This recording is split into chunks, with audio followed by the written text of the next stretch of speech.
everyone, I'm Rahul and this is my second video on this YouTube channel where I want to share my project that I'm recently working on, which is winter storage. The idea of this project is, let me share my notes here. The idea of this project is the use, if you are able to see like, okay, no worries. The idea of this project is the user can sell and buy all things from this application. Like if you have any old things and you don't use it, so you can post those application on those things on this application, and the interested buyers can purchase it from here. So you can post anything except bad things.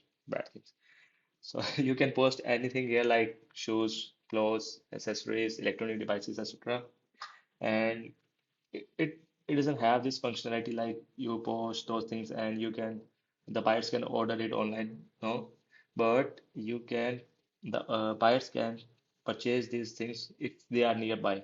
Like I will implement a map here where user can check the area where things are located, where the seller is, and you can chat with the buyers and sellers also. So if he is able to come at your place, or you can set a place where you can visit. So you you can do that on this application.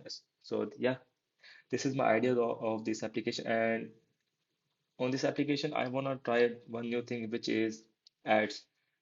So you often see like small application runs Google Ads on their application. So I also want to implement ads, but it will not interrupt your user experience. So I want to implement ads, that how ads are integrated in the application and all. So yeah, more thing that I have built an application where you can create nodes, basically the CRUD operation on nodes.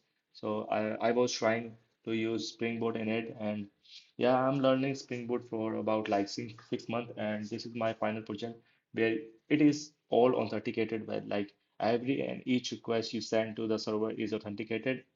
But the front-end part is complicated because I don't know about React, and I tried to implement like a front end, basic front end, but it was hard for me. So I'd be happy if you contribute on the front end part of this project. So I will put that link on my description, and yeah, try to contribute on that project, and that will help me too. So and it will help you also because you can add that on your resume and all. So yeah, that was my first video, and I hope you like it, and see you in the next video.